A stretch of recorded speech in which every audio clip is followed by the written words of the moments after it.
बिस्मिल्लाहिर्रहमानिर्रहीम। स्टूडेंट्स अस्सलाम वालेकुम। हम पढ़ रहे हैं first year physics in board chapter 3 motion, और आज है हमारा लेक्चर नंबर 14। और हम करेंगे यहाँ पर बुक के न्यूमेरिकल्स फ्रॉम 7 to 10, यानी 7, 8, 9, 10 ये न्यूमेरिकल्स जो हैं हम करेंगे। इससे पहले जो है 1 to 6 हम प्रीवियस लेक्चर्स में कर चुके हैं। अब यहाँ पे ये देखिए प्रॉब्लम नंबर 7 है। और प्रॉब्लम के लिए जो है मैं आपको एक चीज़ बता दूं कि जब भी आपका किसी भी चैप्टर का कोई प्रॉब्लम आता है तो उसमें सबसे पहले देखिए करना क्या होता है कि सबसे पहले आपको उसका टॉपिक जो है पहचानना होता है, ये किस टॉपिक का न्यूमेरिकल है ये। ठीक है, अब जैसे अभी हम जो ये न्यूमेरिकल कर रहे हैं यहाँ पर आपको देखें कि टॉपिक आपको ठीक है पता नहीं चलेगा, क्योंकि ये हो रहे हैं इक्वेशन ऑफ मोशन से। ये तो जो इक्वेशन ऑफ मोशन से होंगे ठीक है उसमें जो है आप उसी तरह से देखेंगे डाटा की इनिशियल फाइनल स्पीड कोई दी हुई होगी, ठीक है, और कोई डिस्टेंस टाइम एक्सेलरेशन कैलकुलेट करने के लिए कहा गया होगा। तो ये सारे जो होते हैं इक्वेशन ऑफ मोशन से होते हैं, लेकिन बाकी जो न्यूमेरिकल्स हैं उनमें आप जो है पहचानेंगे कि ये किस टॉपिक का न्यूमेरिकल है। उसमें कुछ ना कुछ ऐसी वर्डिंग होगी जिससे आप पहचान जाएंगे उसका टॉपिक। टॉपिक पहचानने के बाद फिर आप क्या करते हैं कि डाटा बनाते हैं, और डाटा जब आप बनाते हैं तो उसमें आप फिर यूनिट जो है चेक करते हैं। अगर सारे यूनिट सही हैं यानी स्टैंडर्ड हैं ये, ठीक है, तो फिर आप जो है आगे बढ़ जाते हैं सॉल्यूशन पर। लेकिन अगर इस यूनिट जो है कोई यूनिट जो है स्टैंडर्ड नहीं है, यानी कि फ़र्ज़ करें कि कोई लेंथ है और उसका यूनिट जो है आपको सेंटीमीटर में दिया हुआ है, तो फिर आप उसको कन्वर्ट करेंगे स्टैंडर्ड में यानी मीटर में। ठीक है, वेलोसिटी होती है मीटर पर सेकंड में, लेकिन अगर आपको किलोमीटर पर आवर में दी गई है तो फिर आप उसको चेंज करेंगे मीटर पर सेकंड में। तो यूनिट हमें चेक करना होता है। डाटा बनाने के बाद फिर पहला काम क्या करना होता है, यूनिट्स को चेक कर लें और उसकी कन्वर्जन कर लें, उसको स्टैंडर्ड यूनिट में लेके आ जाएंगे। उसके बाद फिर हम जो है जिस टॉपिक का न्यूमेरिकल होता है वो टॉपिक हमें पूरा अच्छी तरह पता होना चाहिए। ठीक है, वो टॉपिक आपको पूरा समझ लें कि स्टार्टिंग से एंड तक आपको पता होना चाहिए कि इसमें क्या एक्सप्लेनेशन थी, इसमें क्या फिगर थी, क्या फोर्सेस थी, क्या उसमें किस सिंबल को किससे रिप्रेजेंट किया गया था, क्या क्वांटिटी, ठीक है, उसका सिंबल क्या था ये। तो ये सारी चीज़ें पता होनी चाहिए उस टॉपिक में। फिर जो फार्मूला ड्राइव किया गया हुआ होता है वो फार्मूला भी एंड का आपको बिल्कुल याद होना चाहिए, पता होना चाहिए। ठीक है, तो जब वो टॉपिक पूरा आपका जहन में होगा तो फिर आप जो है उसका सही फार्मूला और सही सिंबल के साथ आप डाटा बना लेंगे और फिर उसका सही फार्मूला अप्लाई कर लेंगे। ठीक है, और फार्मूला अप्लाई करने के बाद जब आप वैल्यूज़ पुट करते हैं तो फिर आपको कैलकुलेशन में भी ख्याल रखना पड़ता है। ठीक है, कि अब आपके पास जब साइंटिफिक कैलकुलेटर है तो अब आप कम स्टेप में जो है कैलकुलेशन करेंगे। ठीक है, और कैलकुलेशन जब आप करेंगे तो उसमें ये ख्याल रखते हैं कि आपके पास अगर कोई आंसर डेसिमल में आ रहा है और वो आपको कैलकुलेशन में आगे यूज़ करना है तो फिर आप जो है उसको क्या करते हैं, फुल वैल्यू लेते हैं। ठीक है, लिखने में हम शॉर्ट कर देते हैं, लेकिन हम जब कैलकुलेशन में यूज़ करते हैं तो फुल वैल्यू लेते हैं। और फुल वैल्यू लेने से क्या होता है कि आंसर एक्यूरेट आता है ये। ठीक है, और फिर उसके आंसर के साथ आपने क्या करना होता है, यूनिट ज़रूर लिखना होता है। ठीक है, उसके भी ठीक है नंबर होते हैं। तो हम देखते हैं हमारा प्रॉब्लम नंबर 7 क्या है। ठीक है, बुक का प्रॉब्लम नंबर 7 देखे हैं। अ कार वेइंग 9800 न्यूटन, यानी एक कार है उसका वेट है। ठीक है, हमें कैसे पता चला वेट है, ठीक है, यहाँ पे यूनिट जो है हमें बता रहा है कि ये इसका वेट है, मास नहीं है। ठीक है, न्यूटन है। ठीक है, तो वेट फोर्स होती है, फोर्स का यूनिट क्या होता है, न्यूटन होता है। तो ये आपके पास ठीक है कार का वेट है 9800 Newton, is moving with the speed of 40 kilometre per hour. ये जो है एक कार की ठीक है स्पीड दी हुई है, वेलोसिटी दी हुई है, और ये है initial velocity 40 kilometre per hour. और आप ये देख रहे हैं कि इसका यूनिट क्या है, स्टैंडर्ड नहीं है। ठीक है, स्टैंडर्ड यूनिट क्या होता है, स्पीड का, वेलोसिटी का, मीटर पर सेकंड, यानी इसको हमें चेंज करना पड़ेगा। उसके बाद on the application of the brakes it comes to rest. ठीक है, अब क्या होता है कि ब्रेक लगाया जाता है, ब्रेक लगाता है जो भी ड्राइवर है। ठीक है, ब्रेक लगाने से वो गाड़ी जो है ठीक है रेस्ट में आती है, और रेस्ट में आने तक यानी रुकने तक वो कितना डिस्टेंस कवर करती है, ठीक है 50 मीटर। ठीक है, after travelling a distance of 50 metre, यानी कि वो रेस्ट में आती है लेकिन 50 मीटर डिस्टेंस कवर करने के बाद जो है वो फिर गाड़ी रुकती है, कार रुकती है, रेस्ट में आती है। ठीक है। अब अगर रेस्ट में आ गई है तो इसका मतलब है फाइनल वेलोसिटी, फाइनल स्पीड इसकी क्या हो जाएगी, 0 हो जाएगी। और ये जो है ये डिस्टेंस कवर्ड होगा, ठीक है, 50 मीटर। इसको हम किससे करते हैं, एस से डिनोट करते हैं। तो initial speed 40 kilometre per hour होगी, ठीक है, वेट होगा 9800 न्यूटन, ठीक है, फाइनल स्पीड होगी 0, और ये है डिस्टेंस एस कवर्ड, ठीक है, आपके पास है 50 मीटर। कैलकुलेट क्या करना है आपको, एवरेज रिटार्डिंग फोर्स। ठीक है, अब यहाँ देखिए कि कार की जो है ना वेलोसिटी डिक्रीज हो रही है, इनिशियल 40 किलोमीटर पर आवर और फाइनल क्या हो गई, ठीक है, रेस्ट में आ गई, स्टॉप हो गई, फाइनल 0 हो गई है। तो जब वेलोसिटी डिक्रीज होती है तो कैसा एक्सेलरेशन होता है, नेगेटिव एक्सेलरेशन, और नेगेटिव एक्सेलरेशन को हम कहते हैं कि डिसेलरेशन या रिटार्डेशन। ठीक है, अब जो फोर्स जो है, ठीक है, वेलोसिटी कम कर रही होती है या वेलोसिटी इंक्रीज कर रही होती है, ठीक है, उस फोर्स को, ठीक है, वो फोर्स हमारे पास किसके इक्वल होती है, एम ए के इक्वल होती है।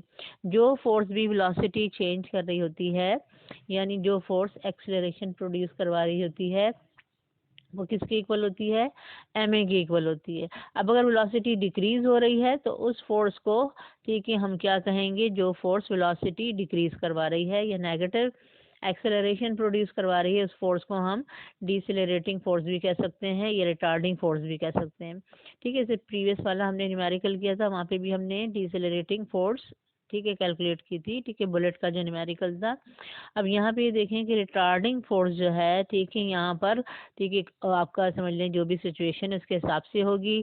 तो वहाँ पे फ्रिक्शनल फोर्स थी, यहाँ पे भी क्या है, फ्रिक्शनल फोर्स जो है, ठीक है, आपकी डिसेलरेटिंग या रिटार्डिंग फोर्स है ये। यहाँ पे आप देखिए हम डाटा बना रहे हैं, वेट आपका है 9800 न्यूटन, ये कार का वेट है। अब अगर देखें हमें पता हो कि आगे हमें, ठीक है, जो ऑब्जेक्ट का वेट दिया हुआ है उसकी हमें मास की ज़रूरत पड़ेगी, ठीक है, तो हम मास जो है फिर हम डाटा में कैलकुलेट कर लेते हैं, ये मैंने आपको पहले भी बताया था। और यहाँ पे देखें आपको फोर्स कैलकुलेट करना है, और वो फोर्स किसके इक्वल होगी, एम ए के इक्वल होगी, यानी आपको कार का मास चाहिए। ठीक है, तो आप कार का मास जो है आप यहाँ पे कैलकुलेट कर सकते हैं, ठीक है, और वेट के बाद ही हम कैलकुलेट कर लेते हैं नेक्स्ट स्टेप में। अब ये देखिए मास जो है, ठीक है, किस फॉर्मूले से आप कैलकुलेट कर रहे हैं, ठीक है, W is equal to m g, ठीक है, ये एम जी का जो फॉर्मूला है, ठीक है, इससे जो है आप कैलकुलेट कर रहे हैं, ठीक है, तो आपके पास m किसके इक्वल आ जाएगा, W अपॉन जी, और g की वैल्यू क्या होती है, ठीक है, 9.8। ठीक, तो ये मास आपका यहाँ से 9800 डिवाइडेड बाई 9.8 थाउजेंड किलोग्राम। मास का स्टैंडर्ड यूनिट क्या होता है, ठीक है, किलोग्राम, तो यहाँ पे हमने किलोग्राम लिख लिया, मास आपका किलोग्राम में आ रहा है, 1000 किलोग्राम। किसका मास है, कार का मास है। कार की इनिशियल स्पीड दी हुई है 40 किलोमीटर पर आवर। अब ये देखें कि आपको इसको मीटर पर सेकंड में चेंज करना है, ठीक है, यानी किलोमीटर को मीटर में करना है और आर को जो है आपको सेकंड में चेंज करना है। ये जो लाइन होती है, ठीक है, ये बताती है कि ये वाली चीज़ जो है ये ऊपर है, न्यूमरेटर में है, और लाइन के बाद, ठीक है, इस स्लैश के बाद ये जो चीज़ लिखी हुई है क्वांटिटी, ठीक है, ये जो यूनिट लिखा हुआ है ये डिनोमिनेटर में है, ये यानी ये नीचे है ये। तो जब आप कन्वर्जन करेंगे तो ख्याल रखेंगे कि इसका कन्वर्जन ऊपर आएगा और इसका कन्वर्जन का आएगा नीचे आएगा, ये सही है। अब किलोमीटर को आपको मीटर में करना है, यानी यहाँ से हमें क्या करना है, किलो हटाना है, ठीक है, तो अब किलो जहाँ पे भी आता है और आपको उसको हटाना है, तो आप जो है देखें कि किलो किसके इक्वल होता है, किलो होता है हमारे पास 1000 के इक्वल ही, ठीक है, किलो हमारे पास किसके इक्वल होता है, 1000 के इक्वल होता है। तो यहाँ पर हम किलो की जगह क्या लिख लेंगे, ठीक है, किलो की जगह हम 1000 लिख लेंगे ये।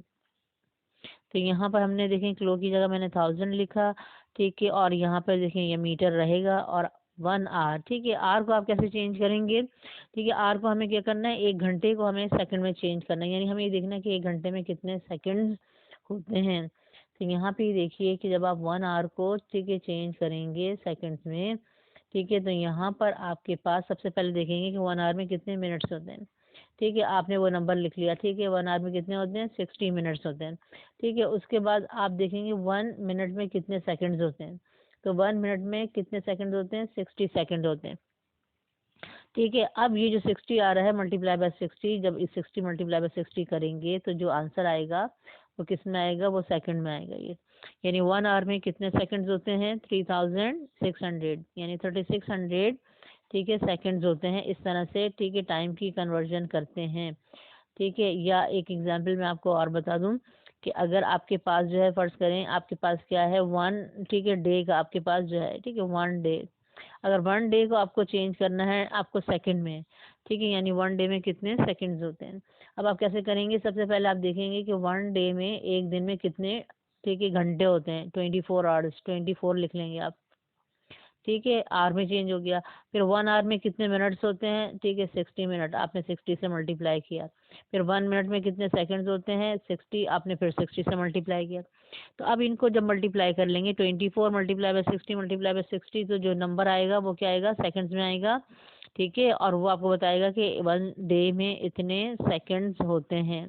इस तरह से टाइम की कन्वर्जन हो सकती है, आप कोई भी कर सकते हैं। एक साल में कितने सेकंड्स होते हैं, ठीक है, उसको भी इसी तरह से कन्वर्ट कर सकते हैं। तो यहाँ पे देखिए, अब ये क्योंकि मैंने आपको बताया था ये डिनोमिनेटर में है, ठीक है, तो यहाँ पर आपके पास जो है, ठीक है, ये चीज़ आ जाएगी डिनोमिनेटर में। आप 40 को मल्टीप्लाई करेंगे 1000 से, डिवाइड करेंगे 3600 से। अब देखिए यहाँ पे जो आंसर आपका आएगा, ठीक है, वी आई का जो आंसर आ रहा है 11.11। तो 11.11 पॉइंट के बाद जो है ना, बहुत सारे वन वन आएंगे ये। तो अब आप इतने सारे जब हम नंबर लिखते हैं तो हम इतने सारे पॉइंट के बाद डिजिट नहीं लिखते हैं, ठीक है। अगर स्मॉल नंबर होता है तो आपके पास पॉइंट के बाद आप कितने करते हैं, 4 डिजिट लिख लेते हैं। और ज़रा अगर लार्ज नंबर होता है तो पॉइंट के बाद हम क्या करते हैं, 2 डिजिट लिख लेते हैं। तो यहाँ पर आप देखिए इतना स्मॉल नहीं है, यानी कोई 0 पॉइंट समथिंग नंबर नहीं है। यहाँ पे पॉइंट से पहले क्या आ रहा है आपके पास, 11 आ रहा है। तो इतना स्मॉल नंबर नहीं है, तो पॉइंट के बाद हमने क्या किया, 2 डिजिट लिख लिए, ठीक है। अब लिखने में तो हमने इतना लिख लिया 11.11, लेकिन जब हम इस इनिशियल वेलोसिटी को आगे, ठीक है, यूज़ करेंगे, तो आप क्या करेंगे, आप जो नंबर आ रहा है आपके पास 11.1111, बहुत सारे वन आ रहे हैं, वो पूरा नंबर जो है फुल वैल्यू, ठीक है, उसको यूज़ करेंगे आगे की कैलकुलेशन में। तो जितना हम क्या करते हैं, पूरा आंसर लेते हैं, फुल वैल्यू लेते हैं, ठीक है, उतना ज़्यादा हमारा एक्यूरेट आंसर आता है। और अगर आप जो है फुल वैल्यू नहीं लेते हैं, पॉइंट के बाद, ठीक है, 2 या 3 डिजिट्स ले लेते हैं, तो आंसर जो है उसकी, ठीक है, आंसर सही होता है, लेकिन उसकी एक्यूरेसी जो है वो क्या हो जाती है, कम हो जाती है, ठीक है, थोड़ा सा उसमें डिजिट्स जो हैं थोड़े से कम हो जाते हैं, यानी पॉइंट के बाद। तो यहाँ पे देखें, आगे हम कंटिन्यू करेंगे, ठीक है, फुल वैल्यू के साथ। तो इनिशियल वेलोसिटी हो गई, फाइनल क्या थी, ठीक है, कार स्टॉप हो गई थी, तो यहाँ पर इसकी फाइनल स्पीड हो गई थी 0। और उसने कितना डिस्टेंस कवर किया था, 50 मीटर। अब ये देखें, इनका यूनिट 50 मीटर, मीटर यूनिट सही है, स्टैंडर्ड है, इसको कन्वर्ट करने की हमें ज़रूरत नहीं है। आपको फोर्स कैलकुलेट करनी है, डिसेलरेटिंग फोर्स या रिटार्डिंग फोर्स। तो यहाँ पे आप ये देखें कि आपको सबसे पहले, ठीक है, जिस तरह आपने बुलेट वाला न्यूमेरिकल किया था, ठीक है, वही मेथड होगा इस न्यूमेरिकल का, और इसके बाद जो हम करेंगे नेक्स्ट न्यूमेरिकल वही मेथड होगा। यानी तीनों न्यूमेरिकल में आपको क्या करना है, पहले, ठीक है, एक्सेलरेशन कैलकुलेट करना है, और फिर F is equal to m a से आपको फोर्स कैलकुलेट करनी है। फोर्स अगर नेगेटिव आ रही है तो इसका मतलब है डिसलेरेटिंग फोर्स है, और अगर फोर्स पॉजिटिव आ रही है तो इसका मतलब है कि वो एक नॉर्मल, ठीक है, आपके पास फोर्स है ये। तो अब यहाँ पर ये देखें, आपने एक्सेलरेशन के लिए, ठीक है, जो इक्वेशन चूज़ करनी है वो आप डाटा से चूज़ करेंगे। आपको क्या क्या दिया हुआ है, ठीक है, आपको देखें मास, इनिशियल वेलोसिटी, फाइनल वेलोसिटी, ठीक है, और उसके बाद डिस्टेंस। तो इनिशियल और फाइनल और डिस्टेंस से हम आपके पास, ठीक है, जो इक्वेशन बनती है वो है आपके पास थर्ड इक्वेशन ऑफ मोशन। तो थर्ड इक्वेशन ऑफ मोशन जो है हम यूज़ करेंगे, ठीक है, एक्सेलरेशन कैलकुलेट करने के लिए। ये हमारे पास है third equation of motion, 2as is equal to v f square minus v i square. यहाँ पे देखिए मैंने एक्सेलरेशन का फॉर्मूला बना लिया, ठीक है, v f square minus v i square, और ये जो है 2 और एस जो है यहाँ पर, ठीक है, मल्टीप्लाई हो रहा है, तो यहाँ पे आके डिवाइड, यानी कि डिवाइड करेगा और डिनोमिनेटर में आ जाएगा, ठीक है। फॉर्मूला बना के भी हम इस तरह से कर सकते हैं, और जैसे मैंने प्रीवियस बताया था आपको कि अगर आप यहीं वैल्यूज़ पुट कर दें, ठीक है, सारी, और आप इसको सिंप्लीफाई कर लें तो आपके पास आंसर आ जाता है। यहाँ पे देखिए मैंने वैल्यूज़ पुट की हैं, फाइनल वेलोसिटी 0, ठीक है, स्क्वायरिंग है, और उसके बाद इनिशियल वेलोसिटी 11.11, ठीक है, लिखने में हम इतना ही लिखेंगे, और उसके बाद स्क्वायरिंग।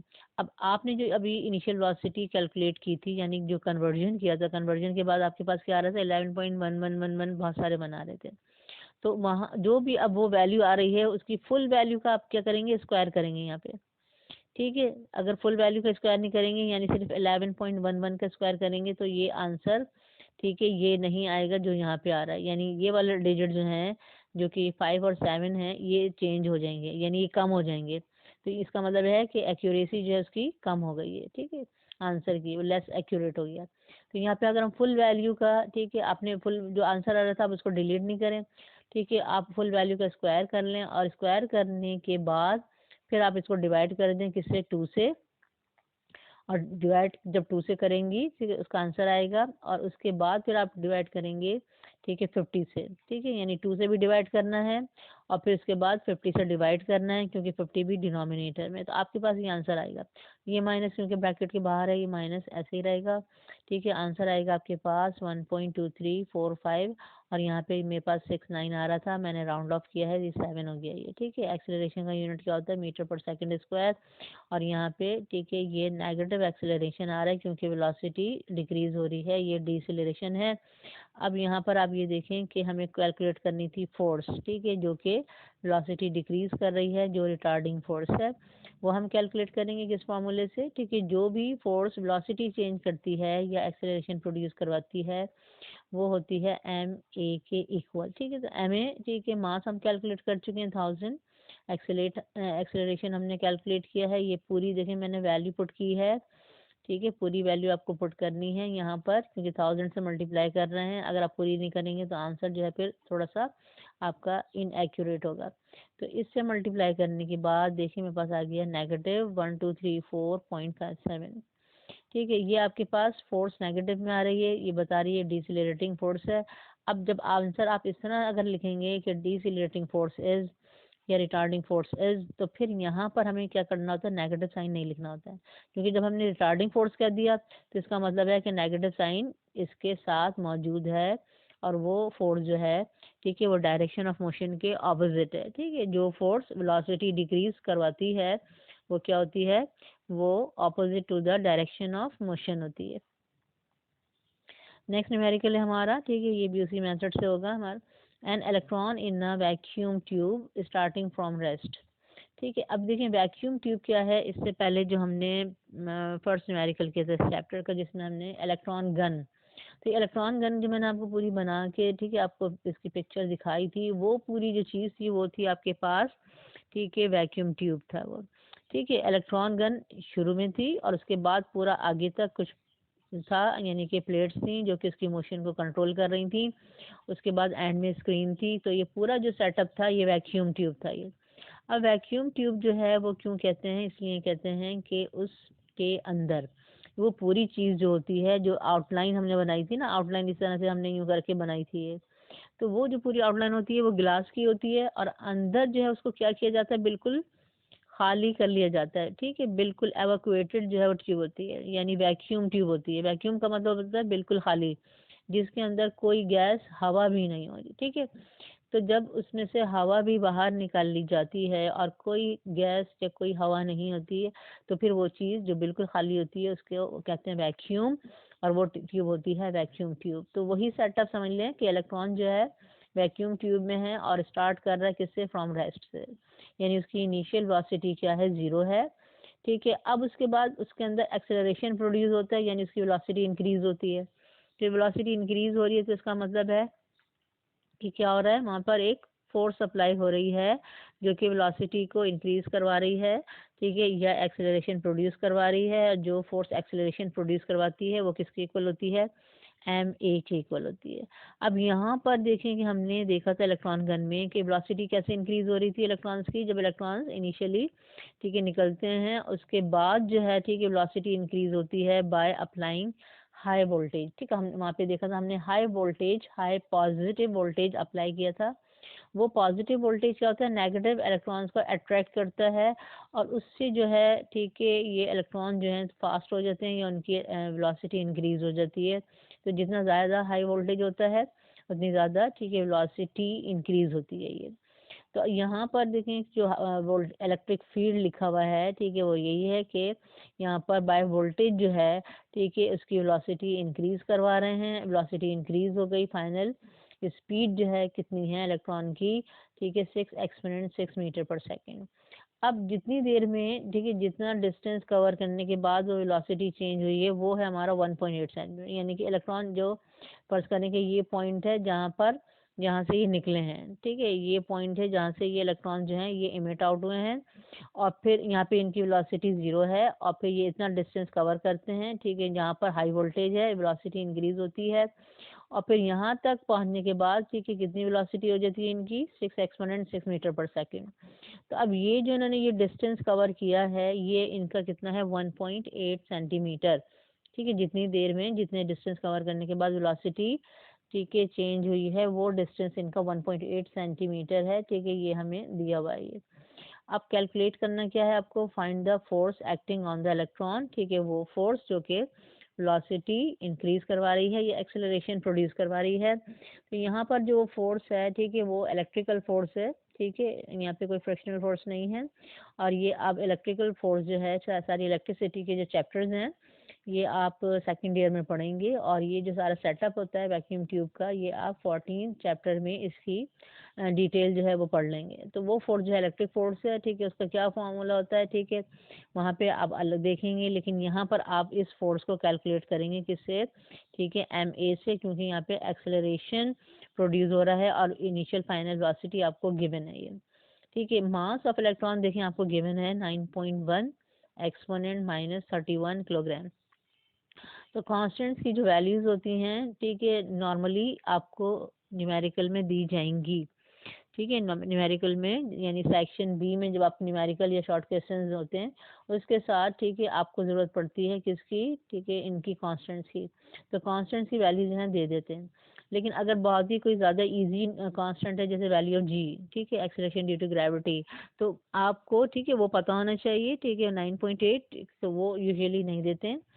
और दूसरा ये कि ऑब्जेक्टिव, ठीक है, ऑब्जेक्टिव जो है, ठीक है, उसमें आपको कांस्टेंट्स की वैल्यूज गिवन नहीं होती हैं। तो ये कांस्टेंट की वैल्यू एक तरह से, ठीक है, न्यूमेरिकल में गिवन होती हैं, लेकिन आपको याद भी होनी चाहिए, क्योंकि अगर ऑब्जेक्टिव में ऐसा कोई ऑब्जेक्टिव आता है जो कि न्यूमेरिकल है ये, ठीक है, क्योंकि ऑब्जेक्टिव में आपके पास शॉर्ट न्यूमेरिकल भी आ जाते हैं जो कि आपको कैलकुलेट करके आंसर लिखना पड़ता है। तो अगर ऑब्जेक्टिव में आपको किसी कांस्टेंट की वैल्यू चाहिए या किसी कांस्टेंट की वैल्यू उन्होंने ऑब्जेक्टिव में पूछी है, तो फिर उसके लिए आपको याद भी होनी चाहिए, ठीक है। अब यहाँ पे देखिए हम डाटा बना रहे हैं। इनिशियल स्पीड है इलेक्ट्रॉन की, ठीक है, 0, क्योंकि फ्रॉम रेस्ट, इनिशियली स्टार्ट कर रहा है रेस्ट से। फाइनल स्पीड कितनी है, ठीक है, 6 एक्सपोनेंट 6 मीटर पर सेकेंड। डिस्टेंस ने कितना कवर किया 1.8 सेंटीमीटर। अब देखें सेंटीमीटर स्टैंडर्ड यूनिट नहीं है, इसको हम कन्वर्ट करेंगे मीटर में, और मैंने क्या बताया था कि आप इसको 100 से डिवाइड करते हैं तो ये मीटर में चेंज होता है। हमने इसको 1.8 को 100 से डिवाइड किया, कितना हो गया 0.018, और ये हो गया मीटर में। अब मास ऑफ इलेक्ट्रॉन गिवन है 9.1 एक्सपोनेंट -31 किलोग्राम। अब हमें फोर्स कैलकुलेट करनी है, वही मेथड होगा जैसे प्रीवियस न्यूमेरिकल का मेथड था, यानी पहले हम एक्सेलरेशन कैलकुलेट करेंगे किससे, थर्ड इक्वेशन ऑफ मोशन से। और थर्ड इक्वेशन ऑफ मोशन क्या है, 2as is equal to vf square minus vi square. अब आपने ए का फॉर्मूला बना लिया, ठीक है, vf square minus v square, ठीक है, डिवाइडेड बाय 2s। यहाँ पे अब हम वैल्यूज पुट कर देंगे, ठीक है, a is equal to 6 exponent 6 square minus 0 square divided by 2 multiply by 0.018, ठीक है। यहाँ पे भी आप डायरेक्ट देखिए आंसर कैलकुलेट कर सकते हैं। आप कैलकुलेटर में लिखें 6 एक्सपोनेंट 6, फिर उसकी स्क्वायर की प्रेस कर दें, और उसके बाद फिर डिवाइड करें 2 से, और 2 से डिवाइड करने के बाद फिर इक्वल का साइन प्रेस करें ताकि उसका आंसर आ जाए, ठीक है। और फिर आप अगेन डिवाइड करें 0.018 से, तो आपके पास आ जाएगा 1 एक्सपोनेंट 15। ये आ गया acceleration metre per second square, इसका स्टैंडर्ड यूनिट है। यहाँ देखिए पॉजिटिव एक्सेलरेशन आ रहा है, यानी प्लस आ रहा है, इसका मतलब है, ठीक है, यहाँ पर ये क्या हो रहा है, वेलोसिटी इंक्रीज हो रही है, और हमने देखा वेलोसिटी इंक्रीज हो रही थी। अब फोर्स आप किस फॉर्मूले से कैलकुलेट करेंगे, ma, ठीक है, मास कितना था इलेक्ट्रॉन का 9.1 एक्सपोनेंट -31, एक्सेलरेशन कितना आया है 1 एक्सपोनेंट 15। आप इनको मल्टीप्लाई करेंगे और आपको कैलकुलेटर क्या देगा, आंसर आएगा 9.1 एक्सपोनेंट -16। फोर्स है, फोर्स का यूनिट क्या होता है, न्यूटन। तो ये फोर्स है, ठीक है, जो इलेक्ट्रॉन को एक्सेलरेट करवा रही है, ये हमारा आंसर है। नेक्स्ट न्यूमेरिकल देखें, प्रॉब्लम नंबर 9। हम यहाँ देखें, two bodies A and B are attach to the ends of a string which passes over a पुली।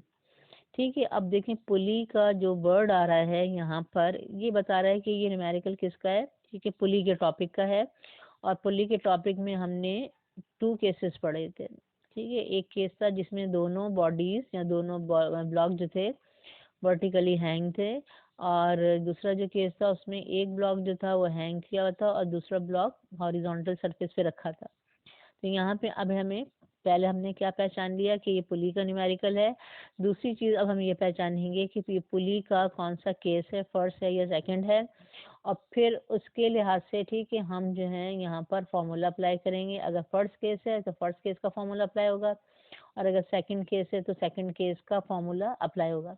तो यहाँ पर ये देखिए कि to the ends of string which passes over a pulley so that the two bodies hang vertically. दोनों bodies जो हैं वो वर्टिकली हैंग है। इसका मतलब ये कौन सा केस है, पुली का फर्स्ट केस है। If the mass of the body A, ठीक है, इज 4.8 किलोग्राम। ठीक है, ए बॉडी जो है उसका मास कितना है, 4.8 किलोग्राम।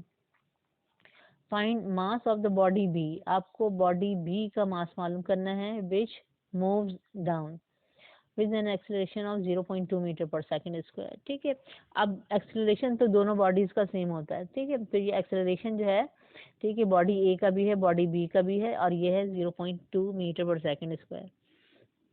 यहाँ पर वैल्यू ऑफ जी इन्होंने दे दी है, लेकिन यूजुअली नॉर्मली नहीं दी जाती है। तो यहाँ पे अब आप क्या, ठीक है, आपके पास जो वैल्यू गिवन है 9.8 मीटर पर सेकंड स्क्वायर। यहाँ पे अब देखिए हमें देखना क्या है कि इन्होंने ये बताया है कि बॉडी बी जो है वो, ठीक है, मूव कर रही है डाउनवर्ड। ठीक है, बॉडी बी मूव्स डाउन। ठीक है, इसका मतलब बॉडी ए मूव्स अप।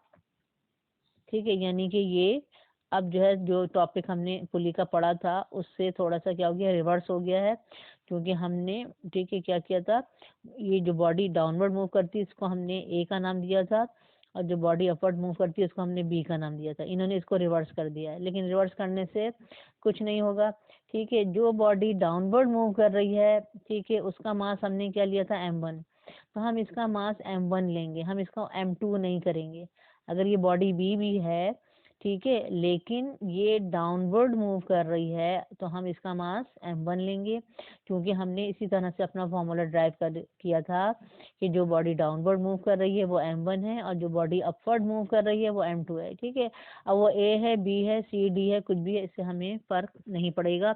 लेकिन अगर आपने ये चीज़ गलत कर दी, ठीक है, कि बॉडी ए है तो उसका मास m1 होना चाहिए, बॉडी बी है तो उसका मास m2, तो आपका फिर क्या होगा, डाटा गलत, और ठीक है आंसर रॉन्ग हो जाएगा। ठीक, तो यहाँ पर अब इसको ये ख्याल रखना होता है इसमें कि जो बॉडी डाउनवर्ड मूव कर रही है उसका मास m1 लेना है, जो बॉडी अपवर्ड मूव कर रही है उसका मास m2 लेना है।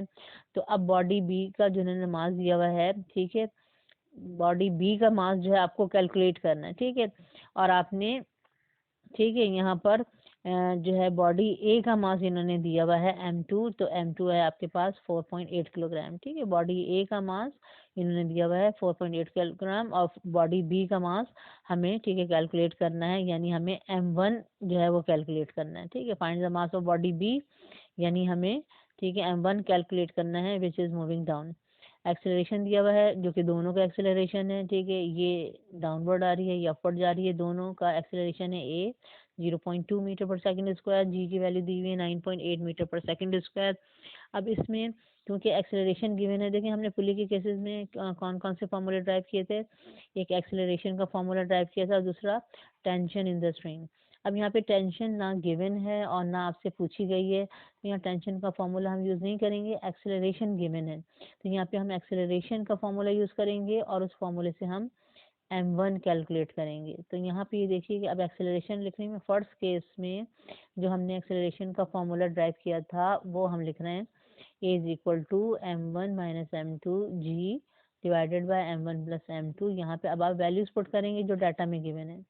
एक्सेलरेशन है 0.2, ठीक है, m1 हमें कैलकुलेट करना है, m2 है 4.8, g है 9.8, m1 मालूम करना है, m2 आपके पास 4.8 है ये। ठीक है, अब ये जो नीचे आपके पास डिनोमिनेटर में जो चीज़ है, ये एक तरह से आपके पास क्या है, ये आपके पास ब्रैकेट में है ये। ठीक है, और ये पूरा जो ब्रैकेट है, ठीक है, आपके पास ये डिनोमिनेटर में है, तो वहाँ जाके ठीक है, ये कहाँ होगा, इस तरफ जाएगा, यानी कि क्रॉस मल्टीप्लिकेशन होगी।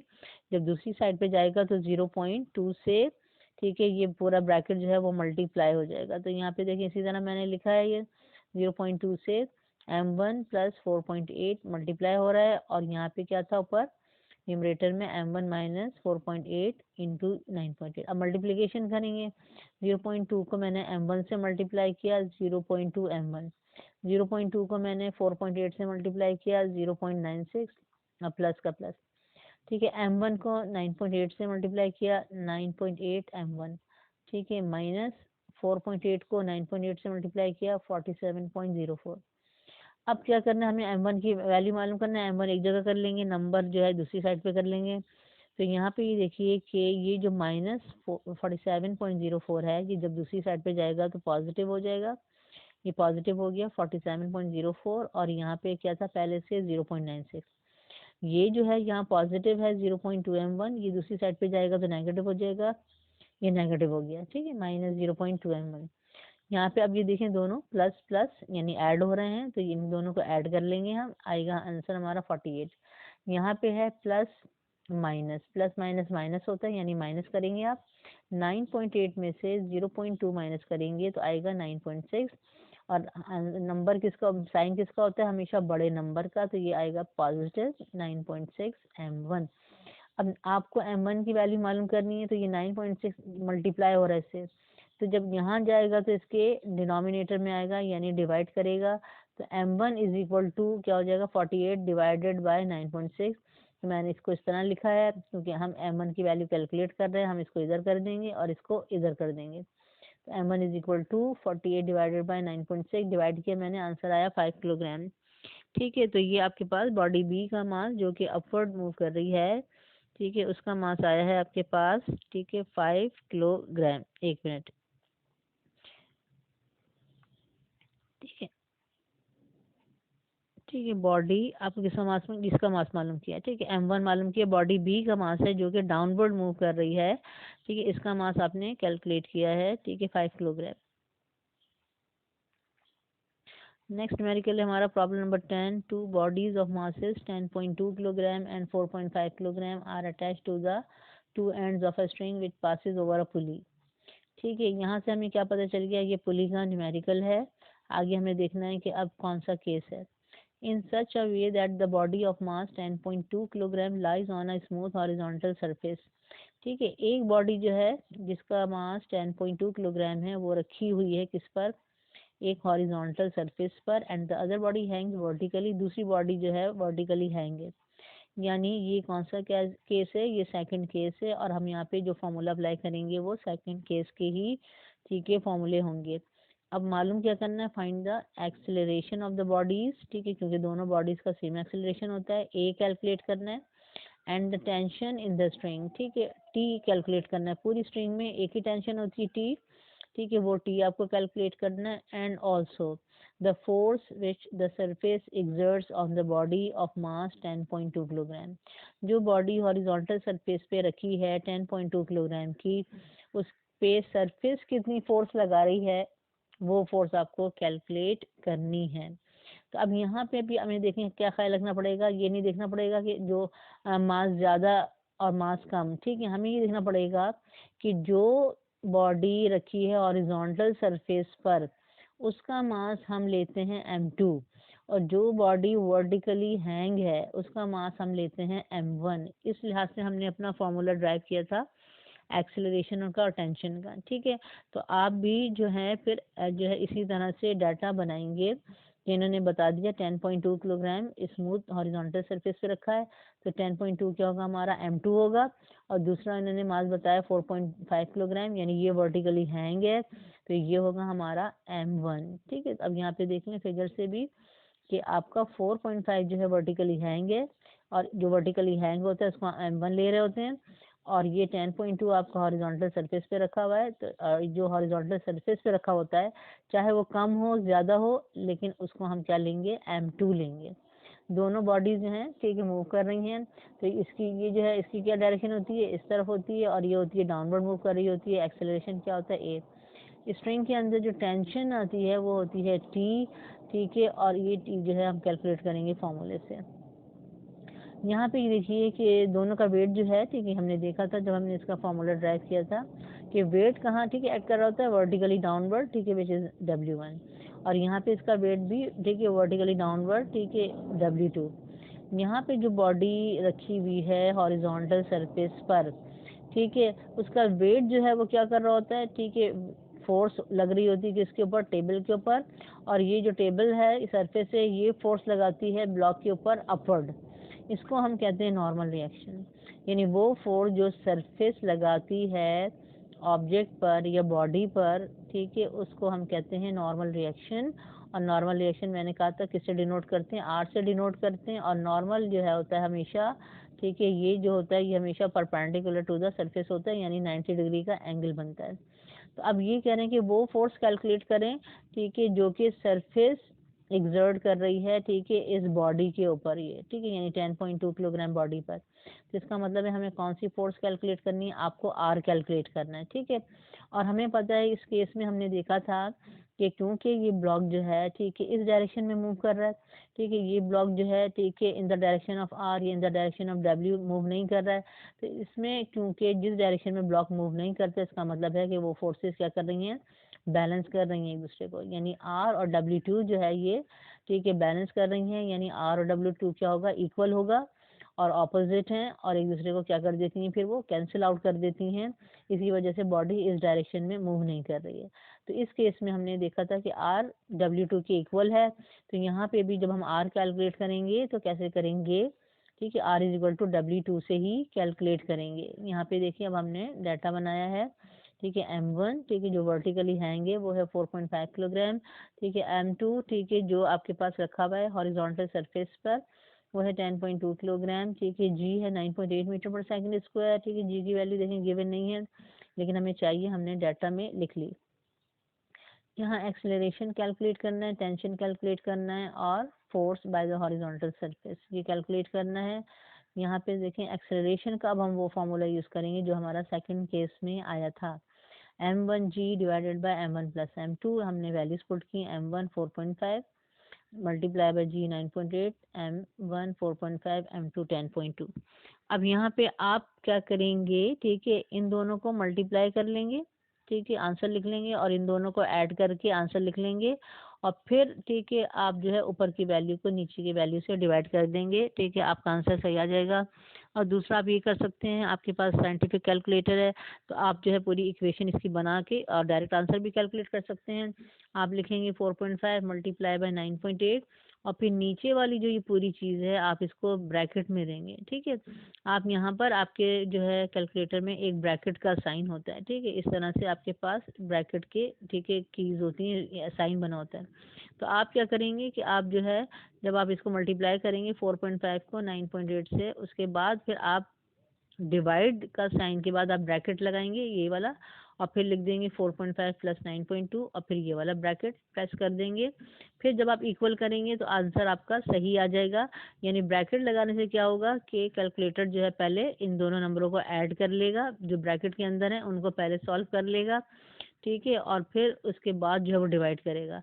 लेकिन अगर आप ब्रैकेट नहीं लगाएंगे तो आंसर रॉन्ग आएगा, ठीक है। क्यों रॉन्ग आएगा, क्योंकि कैलकुलेटर इसको मल्टीप्लाई करके 4.5 से तो डिवाइड कर लेगा, ठीक है, और उसके बाद 10.2 जो है उसके अंदर ऐड कर लेगा, यानी 10.2 से डिवीजन नहीं हो रही है, ठीक है। तो ये आंसर रॉन्ग हो जाएगा, तो ये हमें काम, ठीक है, नहीं करना है। या तो हम ब्रैकेट लगा के करेंगे, या फिर हम जो है एक और स्टेप इंक्रीज कर देंगे कि हम पहले इन दोनों को मल्टीप्लाई करके आंसर लिख लें, इन दोनों को ऐड करके आंसर लिख लें, ठीक है, जैसे मैंने किया है, ठीक है। आपके वो मल्टीप्लाई करके आंसर आया 44.1 और ऐड करके आया नीचे 14.7। अब मैंने इसको देखें डिवाइड कर दिया 44.1 को 14.7 से, तो ये आ गया मेरे पास 3, और ये एक्सेलरेशन है, यूनिट है मीटर पर सेकंड स्क्वायर।